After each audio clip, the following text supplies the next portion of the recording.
Bob McCulloch is one of the longest-serving elected officials in St. Louis County's storied history. He's developed a reputation that's brought respect from people across the political spectrum and strong opposition from local and national activist groups. The Democrat joins us on another edition of Politically Speaking to talk about his bid for re-election and what he thinks about his primary opposition. Let's hit the music. This is the Politically Speaking podcast, a candid conversation with the Show Me State's biggest political newsmakers. I'm Jason Rosenbaum. And I'm Joe Manis. Elections should be about your accomplishments. What have you done to qualify you for the position, and why are you qualified to run? I'm going to push back on these regulators. I'm doing this for the people. I was encouraged along the way, not just by my family, but by a lot of teachers and professors, and knew when I was in college that I would run for office someday. We're very excited about the prospect of having some more free market solutions. Even though after the conversation, I still might not agree. We want our listeners to get a real sense of what drives these people. They're actually people with a story to tell. And welcome to Politically Speaking. I'm your host, Jason Rosenbaum, a reporter with St. Louis Public Radio. Joining me in our St. Louis studios today is Rachel Lippman, another public radio reporter. And colleague Joe Manis. And returning to our show for the first time since 2015. Wow. Where does the Jason keeps track of this. Where does the time go?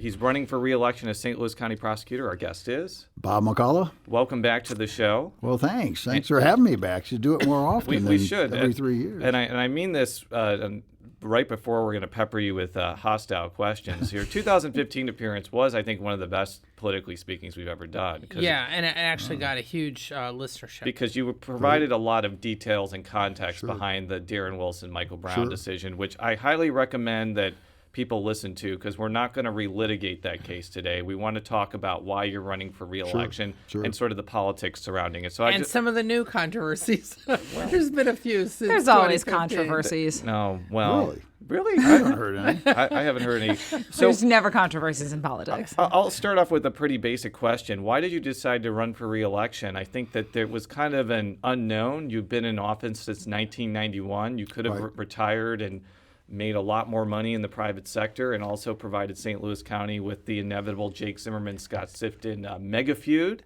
But we'll have to wait for that till 2022. Why did you decide to run again? Well, there are a lot of reasons. One, I love the job. I still love going to work every day, and I think we do a lot of good for a lot of people. And over the years, if I look back, and when I look back, and I hope others look back that same way, to see how that office has been transformed in the 28 years that I've been there.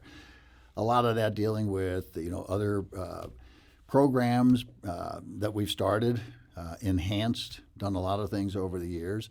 In terms of keeping people out of jail or out of the system altogether. The changes in technology, changes in the law, of course. We redid the entire criminal code, recodified it, if you will, several years ago. That project lasted a lot of years before we even brought in anybody else. It was the Prosecutors Association, and then brought in a lot of others, and ended up with legislators and public defenders, judges, everybody, all the stakeholders.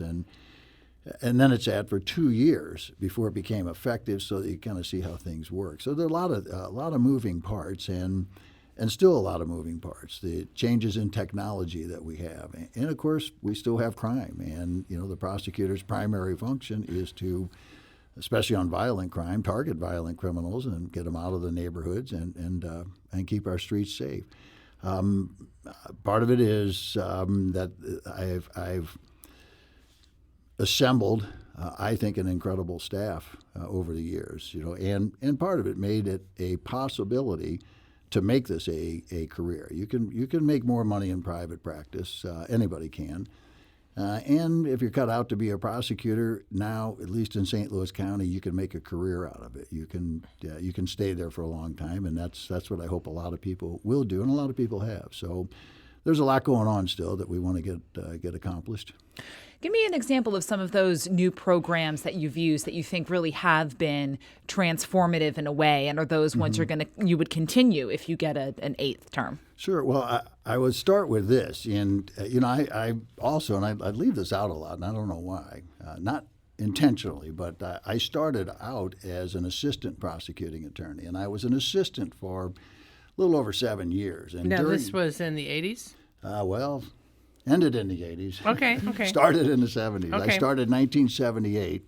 I'd spent a little time as a clerk for Judge Joe Stewart on the Court of Appeals, and then was hired by St. Louis County Prosecutor's Office in 1978.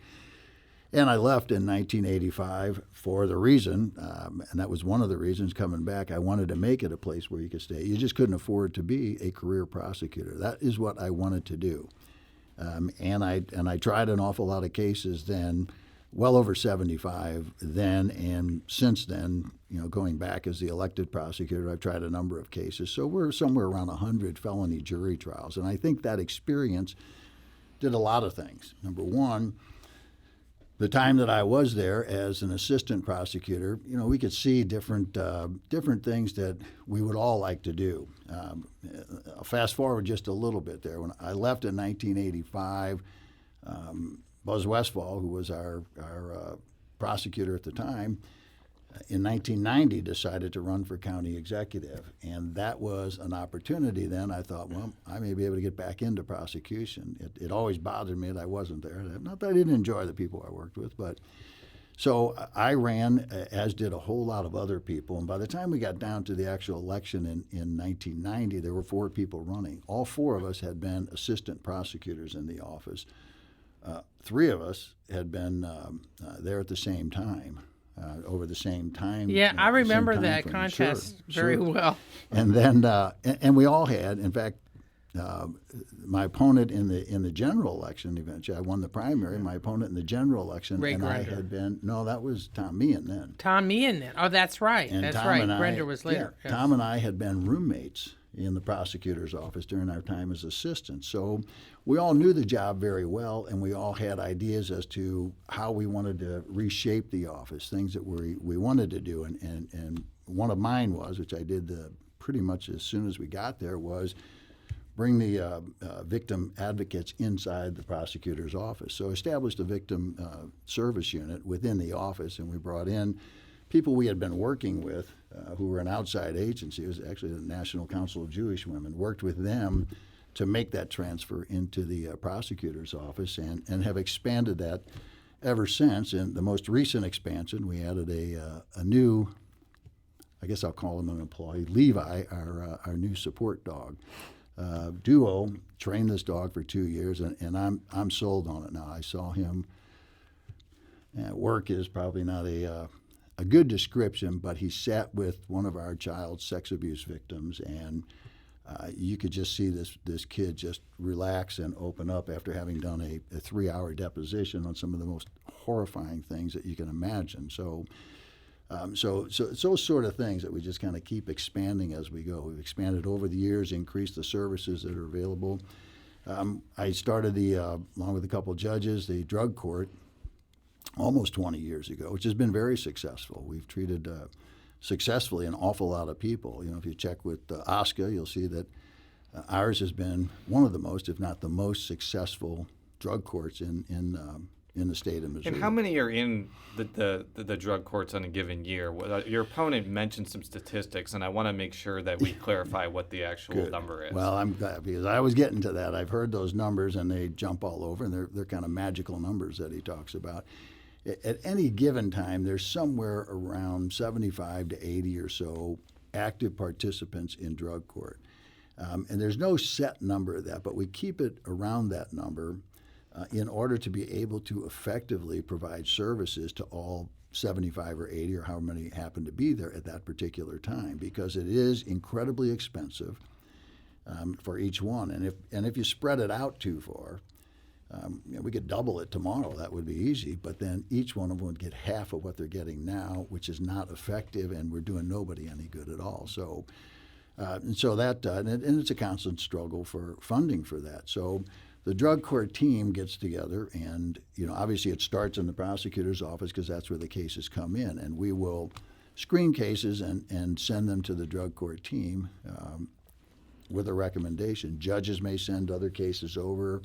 Probation and parole may have people that they want coming in, and the team consists of the prosecutor, defense attorney, probation and parole, the judge, and the treatment providers who are probably the most important aspect of that, along with the probation and parole people, because we kind of keep everything on track with that, and they're the ones in charge of the treatment.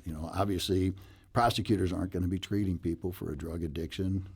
We all do our separate part in that, and so that's a number on it. And we've had, I've heard talk about 36 people successfully completing. Well, we had a graduating class just about a month or so ago that had almost 36 people in it. And that happens about every 6 weeks. And I always encourage everybody, and I'll encourage all of you, to attend one of those graduation ceremonies sometimes, because you will see just how important these courts are. And the end result is then, when they successfully complete that, it's a minimum 15 months. Then the plea of guilty they entered is withdrawn, and I dismissed the case. And that was actually one of the sticking points at the outset, because I wanted to do it that way. Some of the judges wanted to do it without a plea, and some, and that. So it took a little bit to kind of work out some of the details. But the real key is this: that once it's successfully completed, it's like it never happened. That case is withdrawn, or the plea is withdrawn, set aside, and the case is dismissed like it never happened. Adding to that and expanding on it, and they're essentially run in the same manner, are a veterans court, because they have the same sorts of issues, but they're veterans. And the good news is we're able to partner with the VA, and the VA provides all of the treatment services, and so we can get as many in there as we can.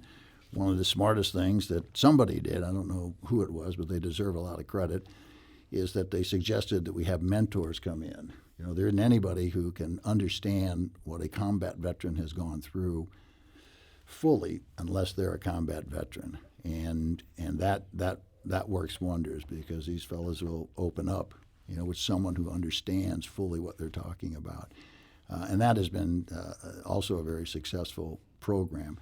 We also do mental health docket. It's not a separate court, but people with relatively minor crimes who have mental health issues, and try to, make sure that we're keeping them out of the system. They're not real desperados, but trying to keep them out. The same with DWI court. We'd much rather treat and have a sober driver on the street than just, put somebody in jail for a short time and they're going to be back out on the street. We all know that. So in the past, the only way to keep them from driving drunk was to keep them confined. And we know that doesn't work. Most people who get a DWI never come back into the system. But if we see somebody the second time, it increases the odds that we're going to see them the third time. And if we see them the third time, we know they're coming back the fourth time. And so that's the whole purpose of the DWI court, is to break that cycle there and treat the addiction like we treat any other drug addiction, and get them back on. And it's a lifelong concern, because they're never, obviously you have to work at it after that. And a lot of whether it's drug court, DWI court, or one of the others, they come back and they continue their counseling, and some come back and mentor. So, are there any records as far as how many people have gone through these programs? Sure. I mean, like you mentioned, there was 36 through the drug court this one last recent graduation, but are there any totals, like either since it's been sure in operation, and the same with some of the others, so that we have some. Yeah, you can go figures. to OSCA. OSCA is in charge of all the drug courts, the administration. That's the Office of State Court Administrators. Good, I'm glad you said. I always get it wrong. And they have that. You may have to search for it a little bit, but they have all of those numbers in there, and they break them down by circuit. And ours is a single county circuit, so everything deals with St. Louis County. 21st, if anyone is curious. I get that one wrong usually, too. Well, I wanted to ask about something else. You mentioned about the pay for your staff, which is a legitimate challenge. Sure. One of the things I think the layman, non-lawyers don't understand, it's often hard to convince somebody to stay in a prosecutor's or public defender's office, because you can make 10 times as more money in the private sector. Maybe not 10 times, but depending how good of a lawyer you are, it's significantly more money.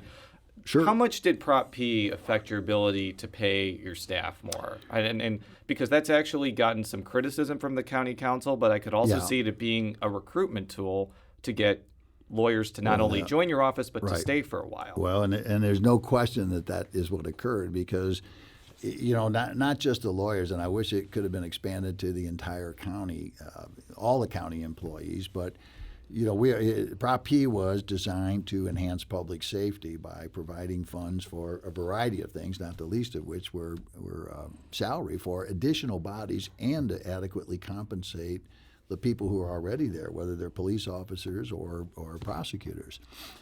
And so with that, I was able to get a raise and a substantial raise because, like all employees, none of the county employees have had any real raise for a number of years. So able to get a significant raise for the people who had been there some time, and we based it on, among other things, the number of years of service, so that we could break that. I was hiring people who were making, the day they walked in, the exact dollar amount that someone who had been there 5 years was making, and that just isn't right. There's no motivation. It lessens that. Fortunately, we had a lot of dedicated people. So I was able to raise that salary for the people who were there and raise it based upon the number of years they'd spent there. So a guy's been there 5 years, he's going to get more than the guy who's been there 4 years and on down. That also allowed me to raise the starting salary.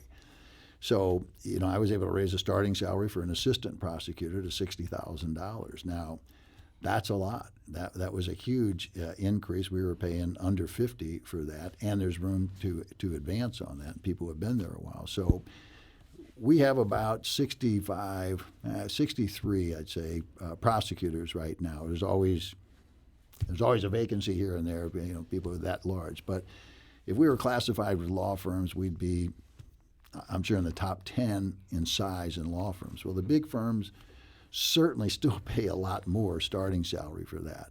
And we're always competing with big firms, and we're competing with corporations who pay a lot more. But it's not uncommon for somebody to leave one of those firms and come to work for the prosecutor's office because that's the work that they like, that's what they want to do, and now they can stay, and that's been great. It also enabled me to add 7 new prosecutors and, for the first time, a public information manager so that we can do a better job of getting information out. Now, there's been some controversy in the county council this has been going on for months, right, because there have been a few apparently in the Justice Center who, A, didn't get the raises, B, particularly the nurses. Apparently there's about roughly 55, that mainly nurses who serve the prisoners. And although they're technically health department employees, they considered themselves, because they worked at the Justice Center, more Justice Center employees. The bottom line is they didn't get the big raises. Right. There's a big controversy now because the council went ahead and awarded them the raises under Prop P, but Stenger says they need to be through the health department. He's not opposed to the raises, just where it's coming out of. You're kind of, I'm not sure if you've said anything about this. I'm just interested in your thoughts about the fact there were some people, I don't know if it was in your office or just in the Justice Center operation, who have not gotten the money, and then, of course, the nurses as well. Well, in my office, everybody works for the Office of Prosecuting Attorney, whether they're investigators, victim advocates, support staff, the legal secretaries that we have. And so everybody in that office participated in the raises that we're able to get through the Prop P money.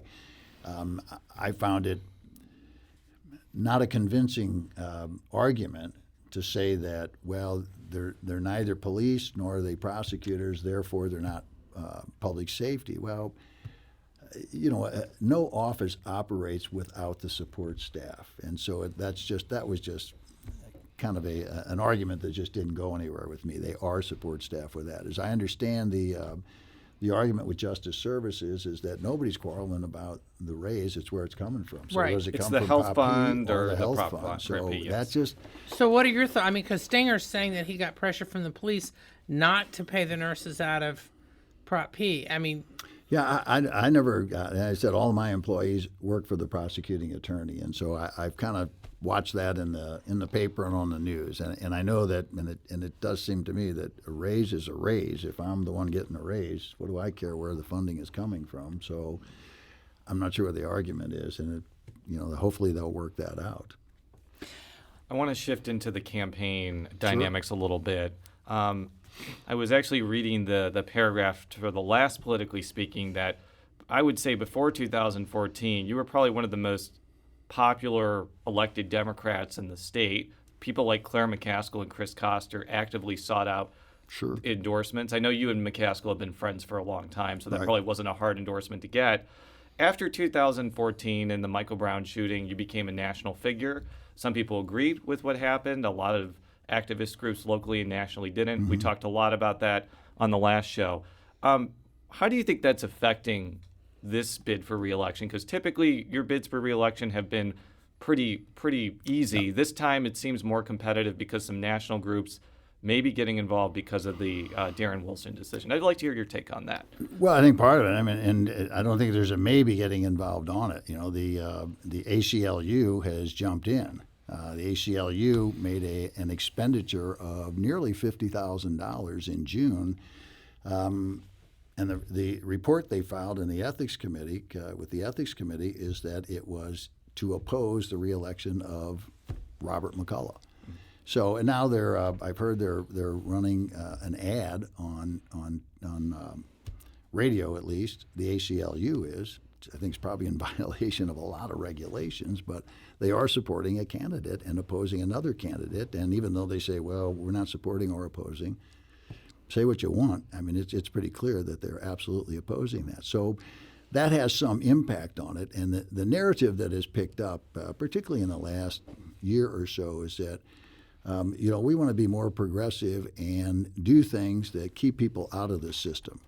And so I got a whole bunch of, in fact, that's what the document I prepared, I got a whole bunch of surveys from, basically the same survey from different organizations with a lot of overlap saying, cash bails, what are you going to do with cash bails? We want you to prohibit cash bails, stop it immediately. Well, first of all, there's no alternative or suggestion or anything else. And so, but a lot of what they're talking about is we don't do and haven't done for as long as I can remember. I know they made a big deal out of Cy Vance in Manhattan, who said, I'm no longer going to seek a warrant or cash bail on misdemeanor cases. And that was a great thing. Well, we don't seek warrants or cash bail on, or any kind of a bail on misdemeanors, and haven't for decades. But I take it you do for felonies, though. Well, for some felonies, and lesser felonies we don't. On drug cases, well, we don't want you,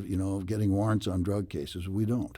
The drug case comes in, and that's something else that evolved over that to make things work more efficiently is everybody will probably find this hard to believe, but not everybody who sells you what they're telling you is heroin is actually selling you heroin. Sometimes it's not even a controlled substance. So when a case occurs, the police bring it into our office. We review it and say, all right, well, if this is heroin or whatever it happens to be, we'll file charges on it. So go get it analyzed at the lab. What that did is help the backlog at the lab, because before that they were analyzing everything and then they would bring it over to us. So we changed that a number of years ago. But even before that, or about that time, I changed the process that when we do decide that we're going to file the charge on that, the analysis comes back, and yes, it is a controlled substance. We do the same thing we do on misdemeanors. We send a summons to the individual and say, we send it, the court sends it. It has a court date on it and says, show up on this court date. There is no warrant involved. There is no bond involved. So we do that not just on drug cases, but some of the other lesser felonies, some stealing cases, some other property crimes. And so a lot of the stuff that they're talking about, we do, but nobody bothered to ask and check that. So I prepared a document, which I provided to just about anybody and everybody, and sent it off to a lot of them to say, hey, these are the things you're demanding. We've been doing them for years. Can you give us just a real quick summary? I mean, you mentioned cash bail. Sure. Well, and I did the drug offenses too. We don't want locking up. We don't issue as a general rule, and that's part of it here too. Is that because every case we look at is looked at individually, and so rarely do we issue a standalone misdemeanor, particularly on a drug case. Those are generally handled in the municipal court where they ought to be, and some municipal courts handle them right and some don't. So we generally don't do that. And the same, I said, with the drug-related offenses and the bail bonds. But when we look at other issues that we're talking about, we're second chances and that, and you really have to earn your way into prison in Missouri, and certainly in St. Louis County. Nobody goes to prison. It's a nonviolent offense. Nobody goes to prison on that first time. So they're going to end up with probation their first time into the system. And in that probation, there's certain requirements and usually, hardly ever, does it involve any sort of shock time, jail time. So they get an SIS and suspended imposition. Right. You're doing good with acronyms today. Suspended imposition. There's no sentence imposed, and there are conditions of probation put on it that are specific. Some are generic, obey the laws, and some are specific to that particular individual and case. And they work with the probation office, and an awful lot we never see or hear from again once their probation is done. We also worked years ago with the legislature, with the Pew Foundation. I was part of the committee that drafted the Justice Reinvestment Act that was enacted by Missouri, which created incentives and motivations for people to work there. They go a month with no violations on probation, and a month gets knocked off of the length of the probation. And so it's just another incentive for compliance with that and to keep people out of jail. So there are a lot of those things. And others, they're the diversion program. I talked about my diversion program. I think I did. But with the diversion program, we never file a charge. If the individual successfully completes it, there's no charge ever filed. And so they have no record at all. And they're generally younger people. They're generally minor crimes, felonies, not misdemeanors. So misdemeanors, as a general rule, we don't pursue misdemeanors unless they're in conjunction with a felony. So we've done that. What else? And so how much of the narrative that's sort of out there is just that it's you as this national figure? I mean, are people just sort of deliberately missing this, or is it that you've been in office for 28 years and they don't believe that you have these programs in place? And I wish I could answer that. I don't have a clue. That's something you're going to have to ask the ACLU. I provided this to them, and I think they've adopted the philosophy that in some of their funders that, hey, anybody who's been there a long time is the problem, and therefore, we're opposed to them, no matter what they're doing, and we don't even bother finding out what they're doing. But most prosecutors across the country, certainly in major urban areas, have very similar programs. Another one came up the other day. It was an assessment program for a risk factor on whether somebody gets released without a bond or with conditions, and so there's a grant for that. I saw that one of the participants is a friend of mine, the prosecutor in Phoenix. I contacted him, talked with him a little bit about it, and he's getting back with me with some of the other pros and cons of the program, and it may be something that we apply for, and it may not be. It just so we're doing that constantly, and I think most prosecutors around do that, but. That narrative developed, and why I couldn't tell you, but the ACLU wants to pick the prosecutor and put their agenda in place, and that is strictly what this is all about. This particular election. Well, one of the things I asked Wesley Bell is kind of a preemptive question, because his main experience in the prosecutorial and judicial realm is in the municipal arena, and some of the cities that he's been in don't have the best reputations. Correct. So I asked him about that, and his response was, and I'm sure you've heard this yourself, was sure. He thinks that you should have played a bigger leadership role in cleaning up a lot of the problems in the municipal courts over the years. I'm paraphrasing, but I want to. I know that you've been very critical, not only of some municipal courts, but also of some police departments that sure. have not had the best reputations.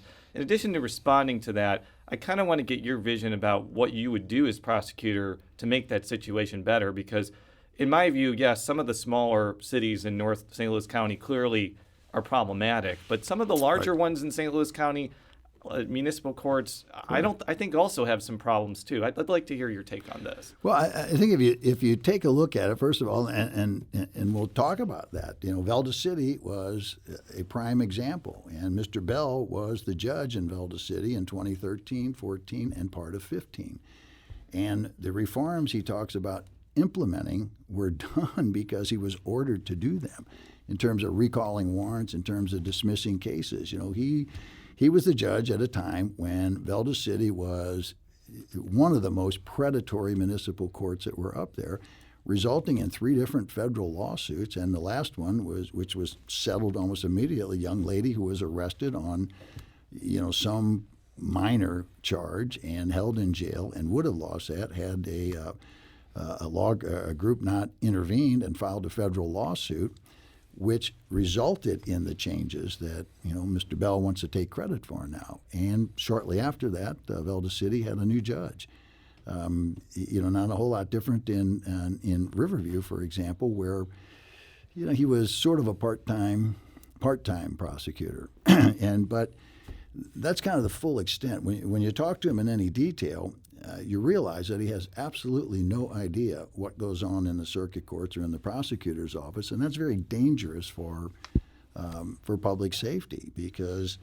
I heard him on one show talk about, what do you think of this of a Good Samaritan law?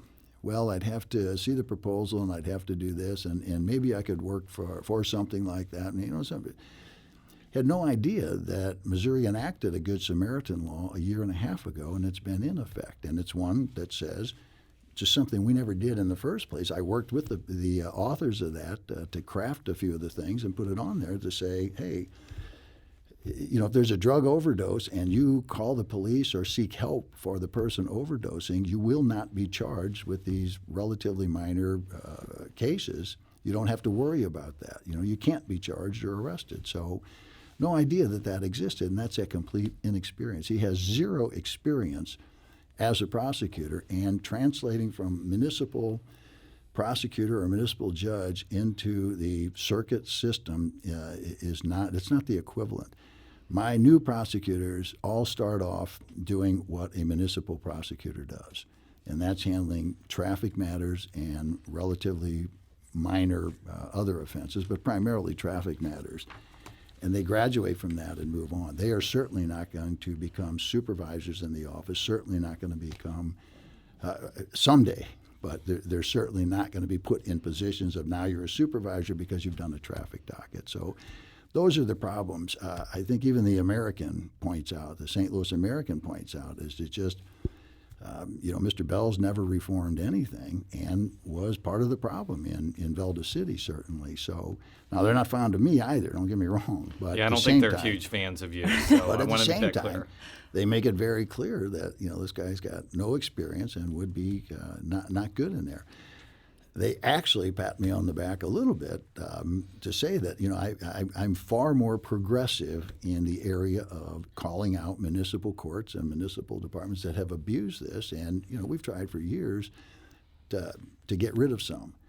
And, part of that is that, the municipalities don't work for me. Police departments don't work for me. They don't work for the prosecutor. They don't work for the county. And so you can have some influence with that, but it's generally not. It's generally not going to go because that little fiefdom is there, and it's going to stay. And the ones that are abusing that. Now, most of the municipalities are just fine and always have been, and always fine tuning things. But the ones he's been associated with, none of them have. And Ferguson is another one. Now, the courts have knocked out some of what was known as SB 5, which had a whole lot of reforms or changes dealing with these local courts and these municipalities. Have you been involved at all in either trying to get a replacement law in effect, or what do you think needs to be done at this point? Because you seem to be pretty well versed on what's passed or what's in effect from the state. What do you think needs to be done? And is there anything that your office can do or not? Well, what the courts knocked out on Senate Bill 5, I think just about everybody knew was going to get knocked out, is that you had 2 sets of rules, one for St. Louis County and one for the rest of the state. Almost everybody knew that was not going to fly.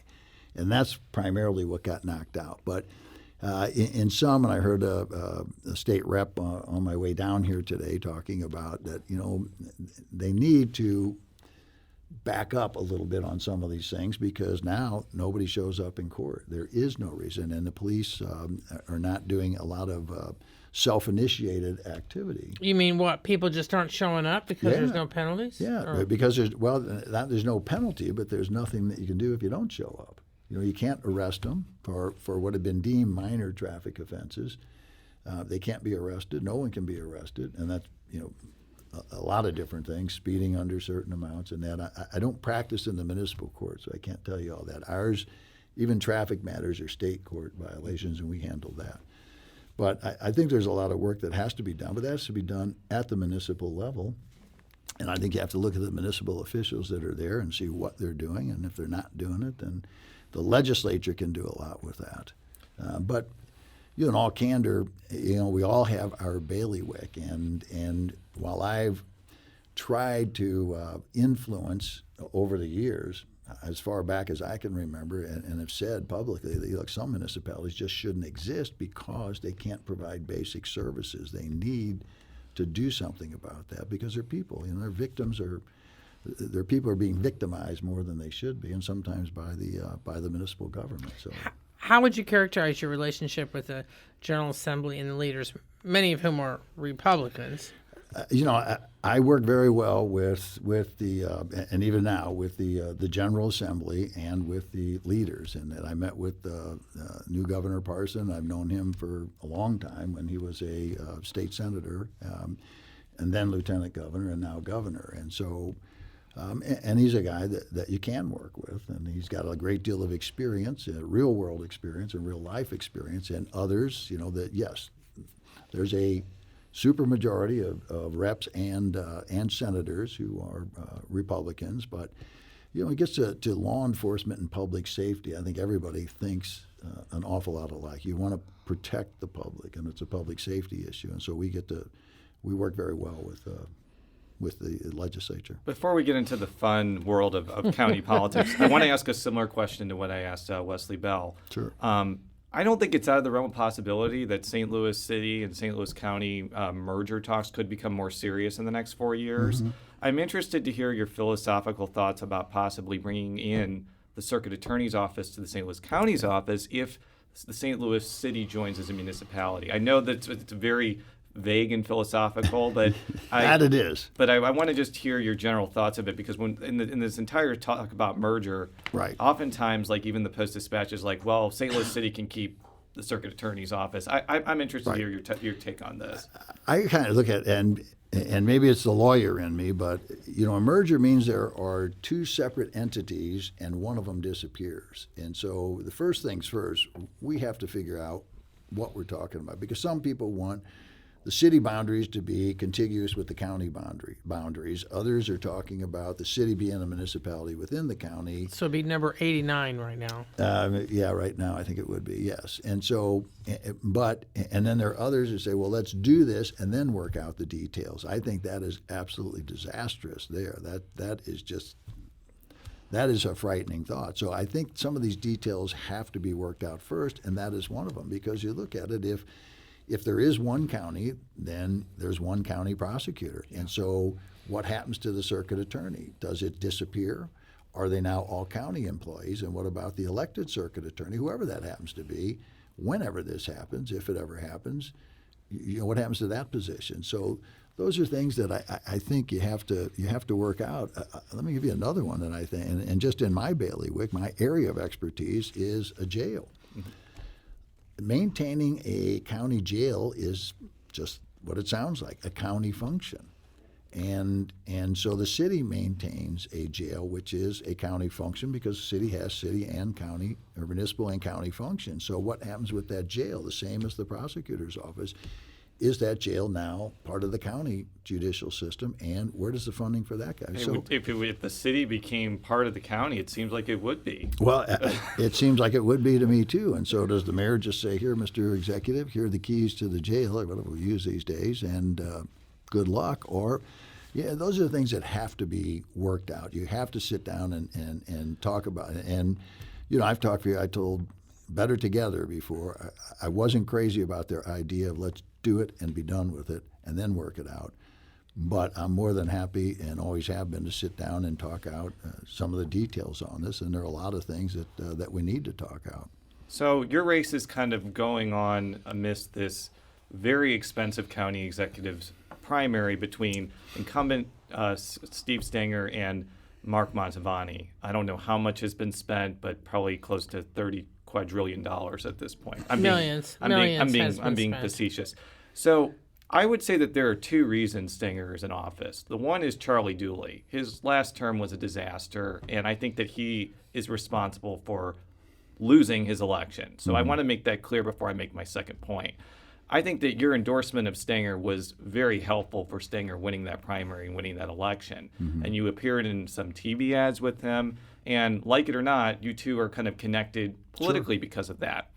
In recent months, some of Stenger's admittedly political adversaries, and I want to make it clear that these are people that do not like Stenger, have accused him of various pay-for-play situations with Northwest Plaza and other things. And Stenger has denied that he's done anything wrong.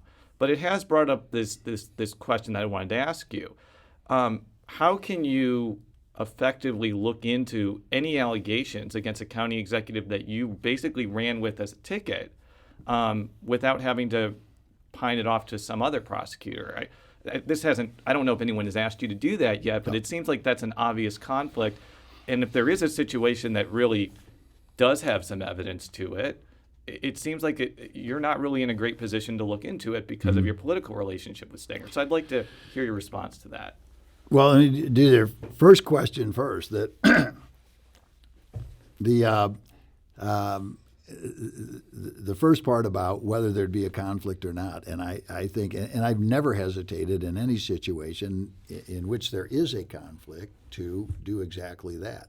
File a motion with the court and say, if there's something, appoint a special prosecutor. I've done that numerous times over the years that I've been in office, if there is a conflict. And so, of course, if there was a conflict, and first, nobody's ever suggested that. I've seen the ads too, but nothing has ever, been anything other than a political ad. So having said that, there's really nothing to comment on. If something ever came to me on anybody, and it created a conflict, then obviously I would recuse myself, ask the judge to appoint a special, and if it didn't, then I would proceed in the manner in which we proceed. So now I think that probably would be one that would, as I did with a councilman recently, that it created a conflict because of the situation that had just occurred, and so I did nothing on that case except tell the judge that I have a conflict and I'm recusing myself and you need to appoint a special prosecutor.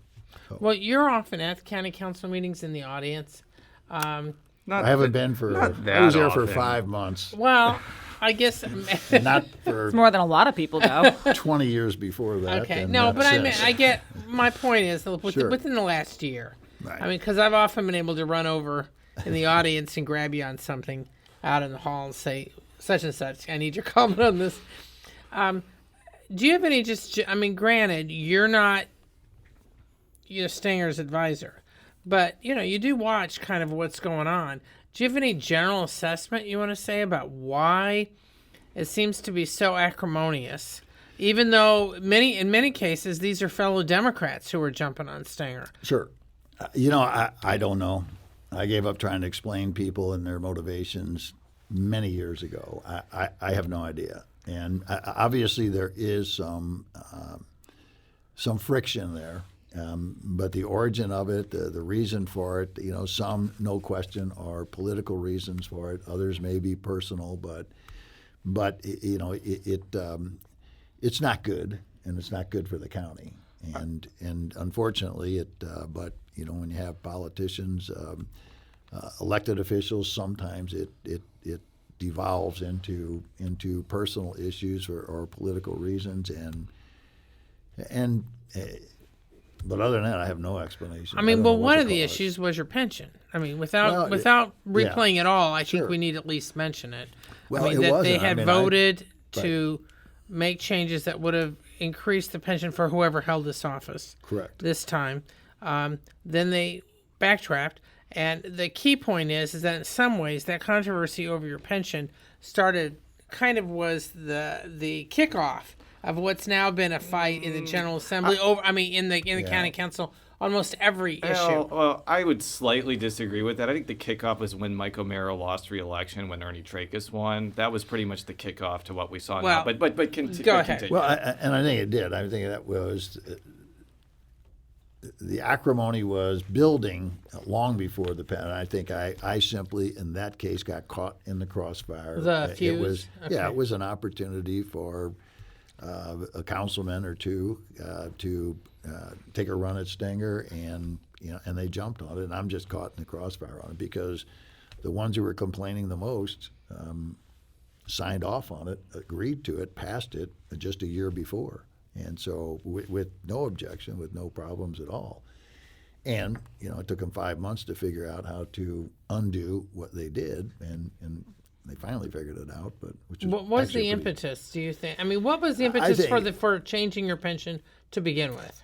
Well, to begin with, it was that there was, and keep in mind this, as I said repeatedly, it would be a change in compensation. And so even though it was in 2016, it was not going to have any impact on anybody until January of 2019, depending upon who wins the election in 2018. So to say it was mine, I mean, I planned, believe me, on being the guy who's there on January 1 of 2019. But what occurred is there was just an automatic reduction in the prosecutor's pension, and nobody could ever find a real reason for that. Why is it there? It doesn't save the county any money. It didn't change anything else. It had no impact on the actuarial value. And so the pension board looked at it and recommended that it be repealed. And I had asked, no question, I had asked Councilman O'Mara, who said, I'll send it to the pension board, see what they think, which is what he did. Pension board looked at it, studied it, sent it back, and said, we don't know why it's there, but we'd recommend that the council repeal it. So council got the legislation and repealed it. So a year later. So then going forward, you said you kind of got caught in the crossfire and it's not good for the county. How do you, as an office who is dependent on the county council to give you the money to operate the office, how do you kind of navigate what could be a 5-to-1, 6-to-1 spat and, protect what you need to do the office? Yeah, because that's my fear as a new county resident. My fear is that it's going to get so bad that departments are going to stop functioning and normal county business is going to cease. Now, I know that's kind of hyperbolic, but I'm a little I don't know that it is. I'm a bit concerned by that. How am I the only city resident in the room right now? Let's not.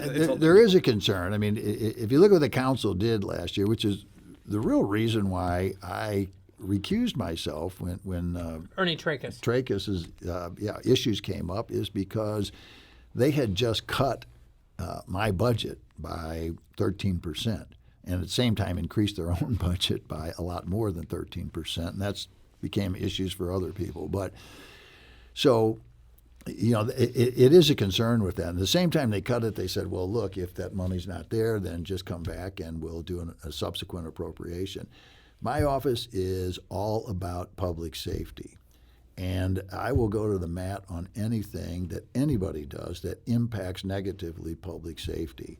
And if that's a battle that that's a battle that we will fight, and I think the public will be on the side of public safety every time with that, because it's going to impact them if the prosecutors can't prosecute violent criminals, if police can't put police on the street, it's gonna affect them. And I just can't imagine any responsible elected official allowing that to happen. But we'll certainly go to the mat on that. Before we let you go, if you win re-election, will this be the last election you'll ever be a part of, or can we start speculating that you're going to run for lieutenant governor in 2022 or 2020? Ninth term, or speculate all you want. It is incredible to me, to tell you the truth, that I ran in 1990 and said I have no intention of running for anything other than prosecuting attorney, and to this day people say, hey, when are you going to run for pick an office? I have no intention. Yeah, because that was a big thing. No intention ever of running for anything other than prosecuting attorney. This is the job that I want. I think in the 28 years I've been here, I've done, if I say so myself, a very good job, and not just in the work that we do, but in assembling a tremendous staff. And the experience that we have enables me to continue doing that. And I think on the other side of the coin, the other side of the ballot, is a complete lack of any experience. And and I'm sure he's a fine guy and a fine lawyer, but putting someone with zero experience in a position like this would be one of those things I think is very detrimental to public safety. So we think this is an important race, so Sure. we wanted the voters of St. Louis County to get a good sense of who the two candidates are, and we appreciate your time. For all of our stories, stlpublicradio.org. Follow me at Twitter at jrosenbaum. Follow Rachel on Twitter at R. Lipman, 2 P's, 2 N's. Follow Joe on Twitter at J Mannies, that's JMANNIES. And I actually think that your campaign has a Twitter Yes, you account. can. Well, it has a Twitter. Yeah, something I never thought I'd hear myself say. But start with BobMcCullochSTL.com, and that has links to that's the web page, and that has links to Twitter and Facebook and Everything in between. Yep. All right, we'll be back next time. Until then, so long.